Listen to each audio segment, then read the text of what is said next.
Have you ever felt like the worst is over, but inside everything is still in ruins? It was that first night home, away from the explosions, that the real noise began. It was no longer the sound of gunfire or the smell of smoke in the air. It was silence, heavy, piercing, impossible to ignore. A silence that screamed everything I had tried to hide during the war. Coming home should have been a relief, an end to the pain, a new beginning. But for many soldiers like me, that is when the cruelest battle begins, the one no one sees, the invisible war of the mind, of memories, of what was trapped inside when everything outside ended. There, in my own room, surrounded by familiar walls and old photos, I felt more lost than ever. People looked at me with pride. A hero, they said. But inside, all I could feel was guilt, fear, and an emptiness that seemed bottomless. Sleep, impossible. Eat, no sense. Smile, a mask. That long-awaited home became the battlefield of my soul. Have you ever been there? That moment when the place that was supposed to bring you peace becomes a daily reminder of what you've lost? The invisible scars are the ones that hurt the most. No one saw what was happening to me, and to be honest, I couldn't even explain it. How could I say that even outside the battlefield I continued to fight to survive? How could I say that sometimes I just wanted to disappear, just to silence that noise that wouldn't stop inside me? That's when I did something unexpected, something simple, but that changed everything. I started writing, but they weren't texts for other people. They were letters, and the recipient was myself. Sound strange? It may seem so, but at that moment, it was all I had. Writing became my refuge, my desperate attempt to not lose myself completely. I didn't really know what to say. I just knew I needed to say something. And little by little, word by word, I began to listen to myself, to understand, to let out everything that was silently consuming me. Because sometimes survival isn't about resisting the war. It's about resisting what it leaves inside us. Stay with me until the end, because what you're about to discover may surprise you. This isn't just the story of a veteran trying to move on. It's about pain, yes, but it's also about healing, about finding purpose where there was only emptiness, about turning trauma into a mission, about finding life again, even after having lost almost everything. And it all started with a letter to myself, and it was there between the lines and the tears that I began to return. And it was there between the lines and the tears that I began to return. Each written word seemed to pull a loose thread from my soul, slowly sewing together what the war had torn inside. It wasn't an immediate cure, nor a magic solution, but it was a beginning. And for someone who had already lost hope, starting was everything. The letters I wrote to myself became a mirror. They showed me what I didn't want to see, but they also revealed what I could still be. Amidst the pain, a quiet spark of reconnection emerged. With life, with myself, and with the idea that perhaps I still had something to offer the world. Maybe you've never lived through a war like this, but if you've ever felt like life left you with scars that no one else could see, then perhaps this story speaks to you more than it seems. If this topic resonates with you, leave a comment below with what has touched you the most so far. Writing, as I did, can be the first step, and sometimes sharing in the comments is a way to do that too. You have no idea how much your story, your feelings, can inspire other people who are also trying to survive in silence. I read everything you write, and knowing that there is someone on the other side reading, listening, feeling, turns this channel into a real space for encounters. If you believe that stories like this need to be told, if this message resonated with you, then like this video. It helps a lot. Not only the channel to grow, but the message to reach those who need to hear it most. And if you want to continue on this journey with me, subscribe to the channel. Here we talk about pain, yes, but also about healing, faith, and new beginnings. And each new story is an invitation to look within, with more truth and less fear. And so it was with a pen in hand and an open heart that I began to write my return to life. But everything truly changed when I wrote that specific letter. That letter felt harder than all the others. I had written about fear, about longing, about the scenes that played like a broken film in my mind. He had written about the faces I couldn't forget, and the sounds that still echoed in the dark, even when everything was quiet. But that night, I wrote about myself, not about the soldier. I wrote about the man who was left after the uniform was folded and put away, and that somehow hurt more than any memory of the war. It's strange to say this, but being whole on the outside is what makes it harder. When people look at you and see no wounds, they assume you're fine. They shake your hand, smile, and say, "I'm glad you came back safe and sound." But no one sees the hole that's left inside. No one notices that your eyes avoid the corners, that your body is always tense, that your mind is exhausted. These are the invisible scars, the ones that no one asks if they hurt, because no one sees them. I began to realize that there were two wars going on, the one I had fought on the battlefield and the one I had begun to fight later, alone. This second war was silent, but devastating. There were no gunshots or orders. It was made of memories and emptiness, of decisions not made, of lives that never came back, of promises I could not keep. It was as if time had stopped there, at the exact moment I left that territory. The world moved on, but I remained trapped. And the cruelest thing is that you try to adapt, try to smile, try to act as if everything had returned to normal, but something inside you knows that the normal of before no longer exists. There is a new reality, a new version of you that is trying to be born, but that is still full of doubts, fear, and sometimes guilt, and that is where many people get lost, because no one prepared us for this type of return. There is training to shoot, to resist, to survive, but there is no training to go back to living. Over time, I realized that it wasn't just me. I started hearing other stories. Friends, colleagues, soldiers from other units. Everyone was carrying their own war inside. Some avoided crowded places. Others could no longer drive at night. There were those who could no longer stand being in silence, and those who only found peace in isolation. They all seemed to have something in common. The body returned, but the soul was still there, and no one talked about it. That was when I began to see the depth of this collective wound. It wasn't just an individual trauma. It was a shared silence. A hidden truth that permeated many of us, but that almost no one dared to name. And that was when the letters became even more important. Because if no one outside of me could understand, I needed to at least try to understand myself. To name the pain, map the emotions, build a safe space, even if it was between a sheet of paper and a pen. And maybe you who are listening to this haven't come back from a war in the literal sense. But even so, you may have lived an intense battle. Maybe your war was inside your home, inside your own body, or against thoughts that no one imagines. And if that's the case, then you understand what I'm saying. You understand that some pains don't leave bruises, but shape the way we breathe, love, react, trust. Now I want to go even deeper into this subject, because there are behind-the-scenes aspects of this pain that are almost never shown. There are impacts that go beyond the mind and begin to affect everyday decisions. There are transformations that happen without warning, and suddenly you find yourself living in survival mode, not knowing how to feel again. The truth is that when you go through something really strong, your mindset changes. You learn to distrust comfort, to doubt joy, to always expect the worst. It's as if the internal warning system never turns off, and this constant state of tension, of anticipation of pain, is what drains you.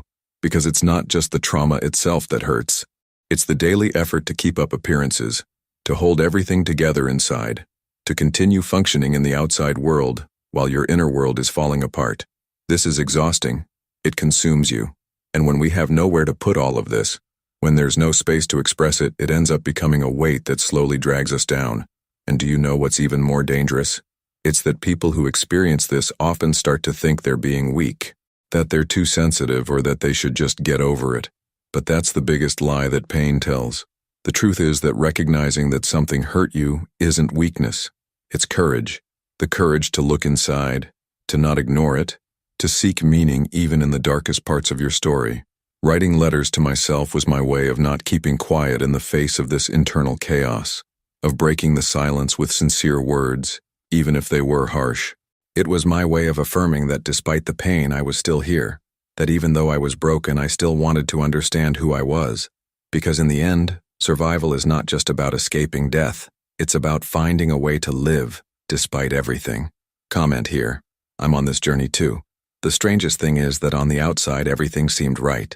The routine of the house, the people waiting for me, the friends trying to welcome me with smiles and pats on the back. But on the inside, everything was suspended, as if I were living in another frequency. It was as if I were present, but without actually being there. The food lost its taste. Time seemed to slow down, and the simple sound of footsteps in the hallway was enough to keep me awake for hours. It was like living in an emotional minefield, where any gesture, any sound, any memory could bring me down. It wasn't just sadness. It was something deeper. A mixture of confusion, fear, and a kind of apathy that took over everything. It was like looking at the world through a fogged-up window, where nothing seemed clear anymore. The colors were duller, the laughter was more distant, the hugs were colder, and inside me a question echoed. What am I doing here? Have you ever felt completely alone? Even when you're surrounded by people? Have you ever had that feeling that no one can really reach you? That people's words don't touch where it really hurts? It's a loneliness that's hard to explain, because it's not about absence. It's about disconnection, about being there physically but emotionally wandering in a place that no one else can access. Sometimes I tried to force myself to react. I would leave the house, go to the grocery store, exchange a few words with acquaintances. I tried to smile to show that I was fine, but it was just a facade, a tiring effort to convince others, and myself, that I still had control over all of this. But, deep down, I knew that something had broken, that the version of me that went to war was not the same one that came back, and I still didn't know what to do with this new me. The nights were the worst. The silence, which had once been a relief, now seemed like a threat. The room was too dark, the bed was too big, and time was endless. Sleep wouldn't come. When it did, it was light, full of jolts, fragmented nightmares, jumbled scenes that left me even more exhausted when I woke up. I tried to escape from the bed. I slept on the couch. I slept sitting up. Sometimes I didn't even sleep. I just stayed there staring at the ceiling, waiting for something inside me to calm down. But it didn't. Guilt was also a constant visitor. Guilt for coming back when others didn't. Guilt for not being grateful enough, for seeming weak, for not being better, for not being able to fit back into the life I left behind. People saw me as strong, but I felt fragile, and that contrast hurt even more. And then comes the part that almost no one talks about. The fear of speaking, the fear of being judged, of seeming ungrateful, of hearing, "But you're already home, you should be happy," as if the pain had a deadline, as if the trauma had a time limit to go away. You start to hide what you feel. You start to isolate yourself, and that's when many people lose their way, because keeping quiet is easier than explaining something that you don't even fully understand. Now I want to go even deeper into this subject, because there is a point where suffering starts to become an identity, and that is dangerous. When you live in pain for too long, it starts to shape the way you see the world, the way you see people, the way you see yourself. You start to identify with the void. You start to think that there is no longer a version of you that is free from it. And when that idea takes hold, it affects everything: your relationships, your choices, your limits, and, most importantly, your hope. That's when many people start to give up silently. It's not a clear decision like, "I'm giving up on life today." No, it's something more subtle. It's about stopping trying. It's about stopping making plans. It's about stopping caring. It's about living on autopilot, surviving one day at a time, hoping not to feel too much, because feeling hurts. And when everything inside you is numb, even the pain seems more bearable than the risk of opening yourself up to the world again. But even in that state, there was something inside me that held on, a fragile thread, almost invisible, but that kept me connected to the possibility of transformation. Maybe it was faith. Maybe it was the instinct for survival. Maybe it was just the fear of not trying anymore. But that thread held on, and it was that thread that led me to write, because writing was the only place where I could be honest, where I didn't have to pretend, where the truth could come out as it was, raw, messy, sometimes meaningless but real. I didn't write to publish or to show anyone. I wrote because it gave me back some form of control. It was like taking back a piece of myself. As if by naming what I was feeling, I could contain the chaos that surrounded me. Each letter was an attempt to say, "I'm still here," even when everything else said otherwise. And in this process, something curious began to happen. The letters stopped being just a vent. They began to become a mirror. I was beginning to see patterns.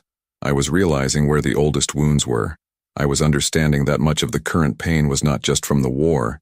It was from before, from long before. They were accumulated traumas, unsaid words, unresolved stories that only found an opening to explode when everything stopped. This deep dive into myself was not pretty. It had no inspiring soundtrack or motivational phrases. It was hard, it was slow, it was lonely, but it was true.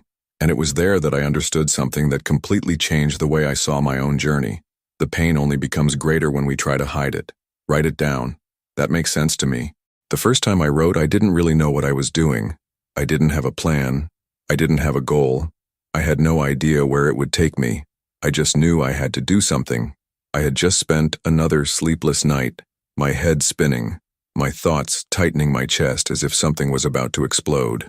I got out of bed aimlessly. I opened a drawer, pulled out a forgotten notebook and a pen that had barely written on it, and I sat down.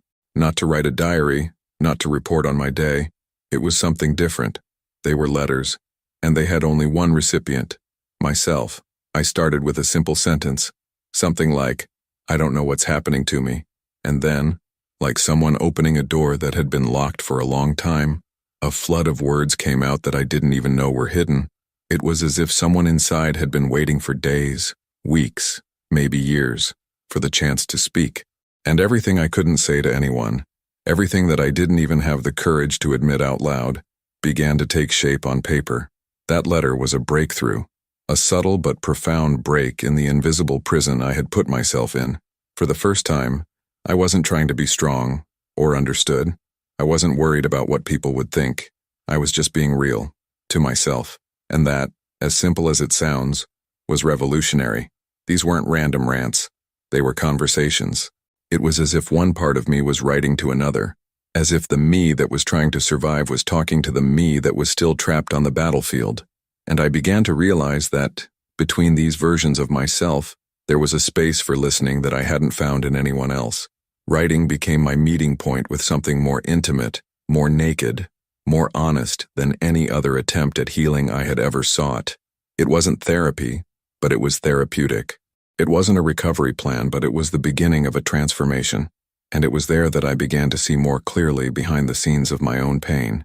I began to identify the moments when I would shut down emotionally. I realized the triggers that led me to silent crises. I understood how small everyday gestures could awaken memories that I never imagined were so alive. It was like turning on a flashlight in a room that had always been dark. This simple and silent practice forced me to listen to myself. And truly listening to yourself without filters or censorship is one of the most challenging and at the same time most liberating experiences that anyone can have. Because the truth hurts, but it also heals. And when we start to reconnect with our own truth, many other things start to fall into place. I discovered that I was trying to move forward with a mindset of resistance, when what I needed was a space for reconciliation. I didn't need to overcome what I had experienced. I needed to integrate. I needed to recognize that what had hurt me was part of my journey, but it didn't need to define my destiny. And it was through writing that this began to become clearer. The letters didn't erase the pain, but they taught me how to walk with it, without letting it guide my steps. The written words revealed hidden truths to me, things that, if someone had told me, I probably would have rejected. But coming from me, in my handwriting, in my terms, in my raw pain, they were easier to accept. It was as if I were slowly giving myself back, trading armor for skin, leaving the rigidity of the soldier to find the flexibility of the man who still wanted to live. This unexpected decision to write to myself was, without a doubt, a turning point, because up until then, all I had been trying to do was survive in silence. And at that moment, without knowing it, I began to breathe more deeply, not with relief, not yet, but with awareness. I knew there was a path ahead and that it involved facing the parts of myself that I had left behind. Now I want to go even deeper into this subject, because writing took me to a place where I began to notice patterns. I began to notice how certain words kept repeating themselves in the letters. Words like fear, control, guilt, loss, and each repetition brought a new meaning. It was like revisiting the same places but with different eyes. With each return, a new detail, a new layer was revealed. And this was teaching me about decisions. Small decisions, but with immense impact, like the decision to stop pretending, the decision to allow yourself to feel, the decision to not wait for healing to come from outside, but most importantly, the decision to look at myself with more compassion. This journey wasn't just emotional, it was spiritual too, because writing was for me a form of prayer without format, a dialogue with God where I didn't need to hide anything, where I could say, I can't take it anymore, without fear of seeming ungrateful, where I could cry and somehow feel that there was someone listening to me, even if it was just me, or maybe something bigger inside me that also needed to awaken. The pain forced me to reevaluate everything: my values, my attachments, my certainties. I found myself in front of a mirror that no longer reflected what I knew, and it was in this emptiness that I began to see an opportunity to rebuild myself, not to go back to being who I was, because that was impossible, but to create something new from the pieces, to give new meaning to the pieces, to take control of the narrative that until then had been written by pain, trauma, and fear. And I knew it wouldn't be easy, but after that first letter, I also knew that it didn't have to be alone. Comment here. I started listening to myself too. Over time, I realized that the letters I wrote were not just a momentary relief. They were transforming me from the inside out. What was once just confusion and heaviness began to reorganize itself into words. And when we give a name to what we feel, something changes. The emotional chaos loses some of its strength, because what was just a feeling now has shape, an edge, an outline. And with outline comes clarity. And with clarity comes a chance to breathe. I didn't realize it, but by writing I was creating a bridge between what I felt and what I could understand. A bridge between pain and consciousness, between the instinct for survival and the real desire to live. That's how I began to realize the profound impact that this simple practice could have.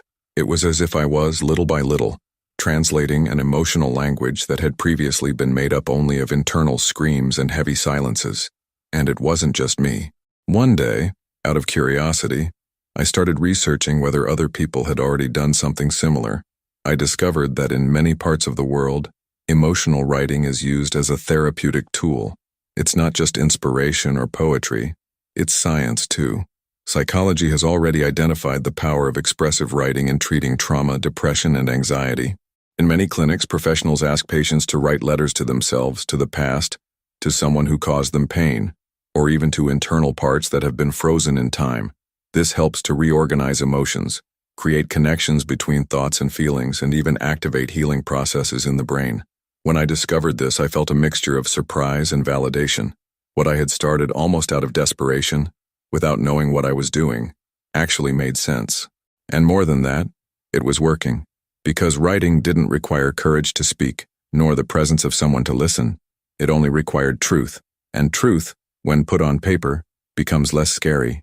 You can look at it, you can understand, and sometimes even forgive. There was a specific day that I have never forgotten. I was writing about an old memory, something that seemed small, but always bothered me. A moment that, until then, I had avoided remembering. But there, as I put each detail on paper, I began to realize that that scene contained much more than I had imagined. It didn't hurt on its own. It hurt because it brought to the surface an idea that I had carried for years, that I had failed, that even though I had come back alive, I had left something essential of myself behind. And writing that, without censorship, without judgment, was like breaking a knot that had been holding me back for a long time. I began to understand that the emotions we avoid are the ones that control us the most, that what we don't name governs us, and that, contrary to what many people think, being strong doesn't mean enduring in silence. Being strong means having the courage to feel. It means having the courage to express what still burns inside us. And when this expression happens on paper freely, it becomes a real tool for emotional survival. This practice gave me autonomy, because while I depended on the outside world to save me, I felt powerless. But when I realized that there was something I could do myself, even in silence, even alone, everything began to change. The transformation did not come from outside. It came from the decision to sit down, open a notebook, and write down what I felt, even without knowing exactly how. Writing gave me back my sense of choice.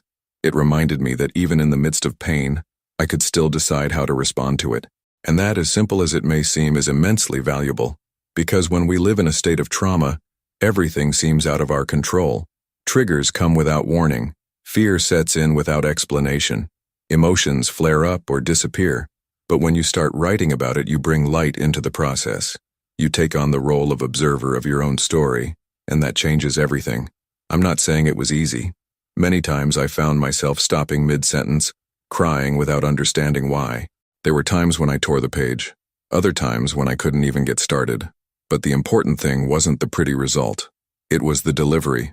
It was the act itself, because deep down, each written word was a declaration. I care about myself enough to try. Now I want to go even deeper into this subject, because this journey is not just about relief, it is about reunion, reconnection with forgotten, silent, fragmented parts of yourself. And when you start to reunite with yourself, you also start to rebuild yourself. Little by little, I began to understand that the man who returned from the war, hurt, confused, exhausted, did not need to remain lost. He could be heard, and more than that, he could be understood, welcomed, integrated, not as a burden, but as an essential part of my own journey. With each letter, I traced a path back, a path that didn't lead me back to who I was before, because I would never be the same. But that led me to a new version of myself, a version that understood the pain but also learned to deal with it, a version that, even though still vulnerable, was beginning to have clarity, and clarity is the first step to freedom. Comment here. That makes sense to me. One of the letters that had the greatest impact on me was written on a night when I was feeling at my limit.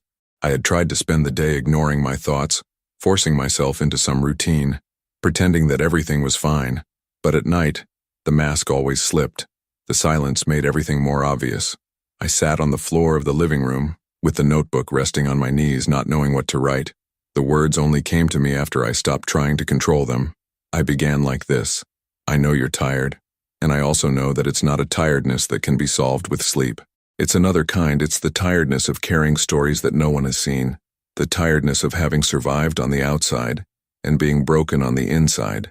But I also know something else. You're still here, and that says a lot. That says everything. That night was different, not because of the pain, it was the same, but because, for the first time, I wasn't trying to erase the pain. I was acknowledging it. I was seeing myself there, with everything that still hurt, but also with everything that was holding on.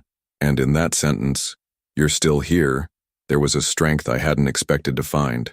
It was a simple but direct reminder. I was still here, I was still breathing, I was still feeling, I was still writing. That in itself was something huge. Little by little, these letters began to reveal a hidden truth that I had been ignoring. I was not just the trauma. I was not just the label of veteran, nor the identity of someone who returned marked. I was someone in process, in reconstruction, someone who, even though hurt, was still searching for a way to live again.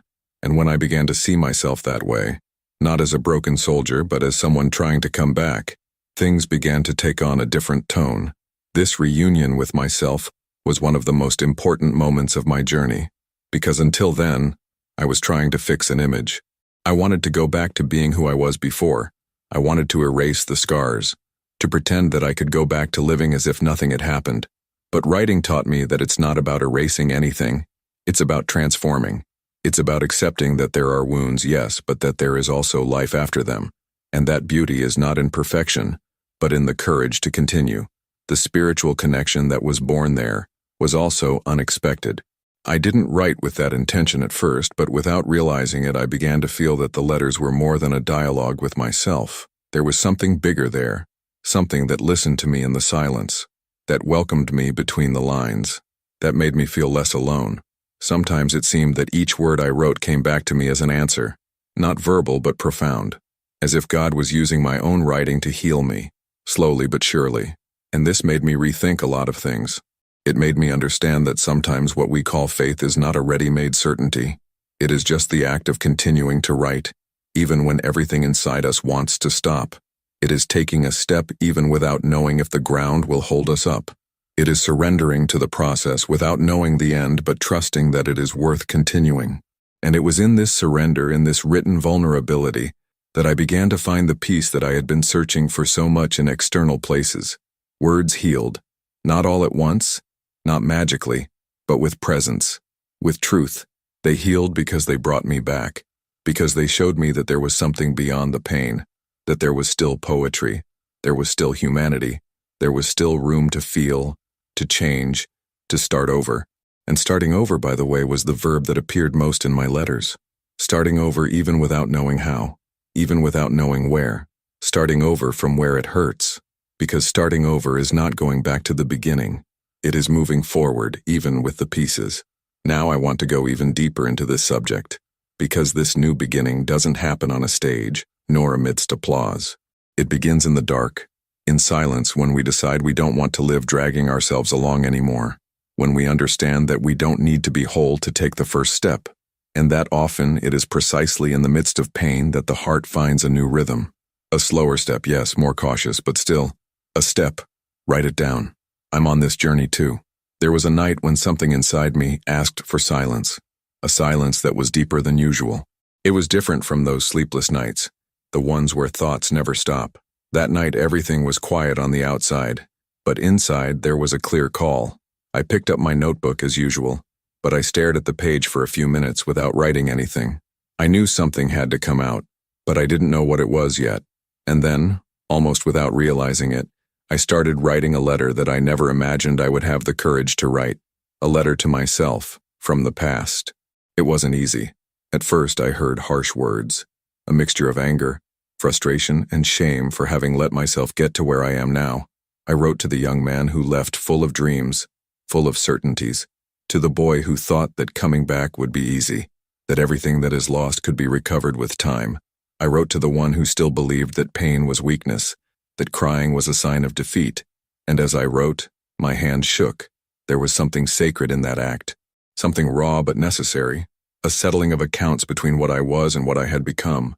But then, as the words fell out, the anger began to give way to compassion, and I found myself writing sentences I never thought I would say to myself. I know you did the best you could with what you had.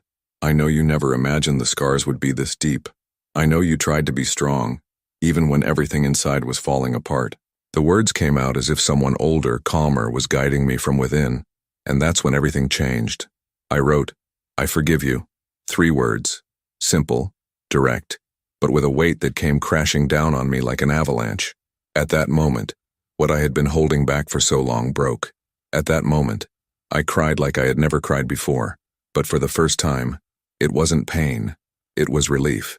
It was as if all that weight, all those inner voices that accused me, that held me accountable, that told me I should have done things differently, had simply stopped. For the first time, I was the shelter I had been looking for. I welcomed that lost boy inside me. I told him what he needed to hear, not to forget what had happened, but to stop carrying everything alone. The hidden truth that this letter revealed is that for a long time I believed that forgiving myself would be the same as absolving myself, and in my heart, that felt unfair, because I thought that forgiveness meant covering up, ignoring, pretending that there was no mistake. But forgiveness, I understood then, is not a statement of innocence. It is the choice to not be hurt anymore by something that has already happened. It is the courage to say, I still deserve to start over. That letter was a turning point, because up until then I had been writing to survive. But that day I began writing to live, not to force the pieces together, but to accept that some pieces were lost, and that was okay, that it wasn't about restoring what was, but about creating something new with what was left. That night marked a new kind of silence, not the silence that suffocates, but the silence that heals, the one where you can lie down, close your eyes, and finally rest. And it's funny how when we forgive ourselves, the world starts to seem a little less threatening, because the enemy within, the one that keeps telling you that you're not good enough, that you've failed, that you don't deserve peace, it loses its power, and in place of self-judgment, a kind of quiet humility is born, a recognition that we're all imperfect, all trying, all on a journey. Now I want to go even deeper into this subject, because forgiveness, when it is true, transforms our mentality into silence, without needing to prove anything, without needing others to believe. It is an intimate, powerful gesture that breaks the most invisible chains. And when this decision happens within you, something opens up. You begin to see with more kindness. You begin to recognize the value of having resisted, the value of continuing, even without knowing how. You begin to realize that you have been through so much and yet you are still here, writing, feeling, living. Comment here. That makes sense to me. After that letter, something in me reorganized. It wasn't like turning on a light that illuminates everything at once, but more like opening a crack. Small, silent, enough. It was as if I had given myself permission to exist again, not as before, but in a new way. And in this new way, I began to see more than just my own pain. I began to notice the pain of others more clearly. It was as if by accessing my own wounds, my eyes had been adjusted to see the pain of others as well, especially those who, like me, had returned from the war with their bodies intact but their souls in pieces. It was in a small, unpretentious cafe that everything began to take shape. I ran into an old colleague from the uniform. We recognized each other more by our tired looks than by our words. The conversation was short, but within it lay a universe of unspoken memories. And before he left, he said something that stayed with me for days. "It's good to know that someone understands." That simple phrase showed me something I hadn't fully realized yet. Maybe my pain had something to offer. Maybe the fact that I had survived inside could be a bridge for those who were still losing their way. And from then on, I found ways to talk, sometimes in small groups, sometimes in messages, sometimes just by listening. What surprised me was the immediate effect of a shared story. All it took was saying, "I felt that too," for the other person to let their guard down. It was as if a secret password was being said, and suddenly the armor fell, because the weight of pain, when shared, diminishes, and what was once a hidden scar became a sign that someone had been there before and survived. These conversations turned into meetings. The meetings turned into groups. And without planning, I found myself surrounded by people who were going through what I was going through, each in their own way. The pain had many faces, but the loneliness was almost always the same. What united us was not the trauma itself, but the desire not to sink with it. And I knew with every part of me that it was possible to find air again, to truly breathe, to see the colors return, little by little, not because everything was resolved, but because we chose to continue, together. In this process, I understood what mission really means. Before, mission was a military objective, something that was accomplished with discipline, focus, and order. But now mission had a different tone. It was something more alive, more human, more necessary. My mission now was to listen, to be present, to speak when no one else had the courage, to help translate the pain of others using the words that had once saved me. And that gave me meaning, a meaning that I had never found on any battlefield. The most incredible thing is that, as I helped others, I also continued to heal myself, because every story I heard, every tear shared, every silence respected, all of this also spoke to me. It was as if God was using these connections to stitch together what was still bleeding inside me, and I began to realize that the journey was not linear, that transformation was not a destination, but a practice, a repeated choice, a commitment to the truth, even when it is uncomfortable. The hidden truth I discovered along the way is that pain does not have the last word. That trauma, even deep trauma, can be integrated into life in a new way, not as a constant burden, but as a reminder that if we survived that, we can survive a lot, and more, that we can reach out to those who are still trying to escape the darkness. And when you realize that you can do this, something inside you changes place. What was once weakness becomes strength. What was once ruin becomes shelter. What was once silence becomes voice.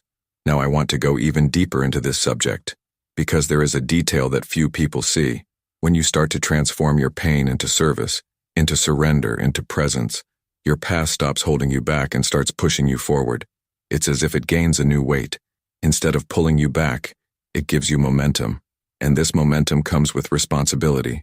Yes, but it also comes with freedom. Freedom to be whole even though you've been broken. Freedom to be vulnerable without shame. Freedom to carry on with visible scars, as a testament to the fact that life can begin again, even after war. Comment here. I'm on this journey too. Over time, I learned that the war within us has no set end. There is no official ceremony that says it's over now. It comes and goes in waves. Sometimes it whispers, sometimes it screams. And for a long time, I resisted this idea. I wanted to defeat it once and for all, as if it were a mission with a beginning, middle, and end. But the more I tried to silence it by force, the more noise it made. That's when I understood. Some battles are not won with weapons, but with words. And these words are often not spoken outwardly. They are born in the darkness, between the soul and the paper, between the past and the present. They are words that do not seek to convince anyone, but that need to exist so that we can move on. Because trauma does not disappear as if by magic. It transforms. It settles in a quieter place when we stop running away from it. And in this new place, it takes on a different role. It stops being a prison and becomes a bridge. This transformation doesn't happen in a grand way. It happens in the details. The moment you allow yourself to take a deep breath without guilt, when you accept that you're tired but still choose to get up, when you hear someone tell you about their pain and instead of keeping quiet you say, "I know what it's like." That's when something changes. Not because the trauma no longer exists, but because you're no longer trying to overcome it. You're walking with it, with maturity, with respect, with compassion. And I know this may seem contradictory, the idea of accepting pain instead of fighting it. But what I've discovered is that when we stop fighting internally, there's room for other things. There's room for presence. There's room for beauty. There's room for kindness. There's room for new decisions. And every decision we make in this more conscious state has a profound impact, not only on our lives but on the lives of those who walk alongside us. That's where the mindset that changes everything comes in. We grow up hearing that being strong means not giving in, not showing it, not stopping. But true strength, I realized, lies in surrender, in saying, "This affected me, this changed me, this still hurts, but I keep going." Not as a nice speech, but as a daily practice. A choice not to abandon yourself. A choice to remain whole, even in the midst of the pieces. And this process has no exact formula. Each person finds their own path. Some write, others speak, some retreat, others scream. The important thing is not to pretend, because the hidden truth that imprisons us the most is the one we try to disguise with normality. When you pretend that everything is fine, just so as not to bother others, just to keep up appearances, you distance yourself from yourself. And the further you distance yourself from yourself, the harder it is to come back. That's why going back isn't a straight line. It's a spiral. You go through the same memories, the same feelings, but each time with a different perspective, with more understanding, with more humility, with more courage. And little by little you realize that the pain that seemed impossible to bear no longer defines you. It's part of your story, but it no longer writes your script. You write it, with your choices, with your pauses, with your words. Now I want to go even deeper into this subject, because there is something very valuable that almost no one talks about. When you accept that war no longer needs to be the center of your life, you create space for other narratives. Narratives of love, of starting over, of caring. And these new stories do not erase what happened. They embrace it. They look back and say, "You did what you could with what you had." And that changes everything. It changes the way you see yourself. It changes the way you treat others. It changes the way you live. Comment here. That makes sense to me. What if, for a moment, you stopped running away from your own words? If, instead of silencing what you feel, you made room to listen to what's inside you, even if it's confusing, painful, even contradictory? Because sometimes what we need most is not a ready-made solution, nor external advice, but a true listening. And no one can listen to you as deeply as you can. Maybe that's why writing, in this context, isn't just writing. It's talking to parts of yourself that have been ignored for too long. Have you ever stopped to think about what words your heart is waiting to hear from you? Maybe they aren't long sentences. Sometimes it's something simple like, "I'm here, you don't have to get it right all the time." Or even, "You have the right to feel all of this." When we write to ourselves, it's not to seek perfection. It's to find ourselves in the midst of the whirlwind. It's to say what we never had the courage to say out loud. It's to put on the page everything that our body has carried in silence. And it doesn't matter if you think you write well or not. This has nothing to do with style, punctuation, or spelling. It has to do with presence, with sincerity, with a willingness to listen to yourself without filters. It's not for others to see. It's not for posting, showing, or justifying. It's just for you, a safe space between what you feel and what you need to acknowledge. Because only when you truly listen to yourself can you begin to heal from the inside out. What I realized on this journey is that the simple act of putting down on paper what you feel can open doors that have been locked for years. You start to see patterns, recognize where you lost yourself, remember who you were before so much pain. And it's not that writing erases everything. That's not the goal. But writing gives you back your autonomy. It reminds you that even in pieces, you can still choose what to do with each part. I know it's not easy. Sometimes the pen weighs more than a gun, because facing yourself takes courage. But I also know that once you take that step, something changes. It may be subtle at first, almost imperceptible, but it changes. The internal rigidity begins to soften. The mind begins to make room for sensations that were previously stifled. And little by little you start to reconnect with what has always been there. Your essence, This practice of writing letters to myself has saved me more times than I can count.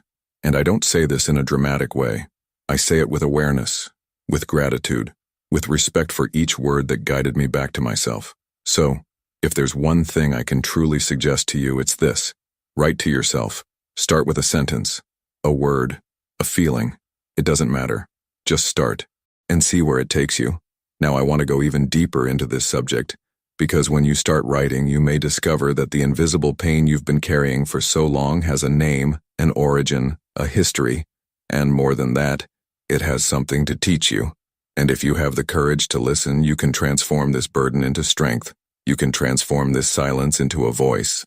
And who knows, it may be exactly this letter, written today without pretense, that will remind you of everything you can still be. Comment here. I'm on this journey too. If you've stayed with me this far, it's because this story spoke to some part of you, and perhaps touched on points that had been hidden inside for a long time. And that's why this space exists. Not to give ready-made answers, but to open up sincere, deep, and sometimes even difficult conversations, but necessary ones. If this video brought you clarity, relief, or even just the feeling that someone understands you, subscribe to the channel.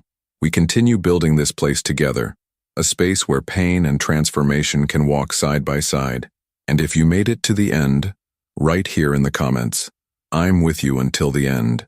It will be good to know that you were here, whole, present. Please leave your like as well, not as an automatic gesture, but as a sign that this content made sense to you. And if you can, stay with me. There is a video here that complements this subject. Click and let's talk a little more together. There is still a lot for us to talk about.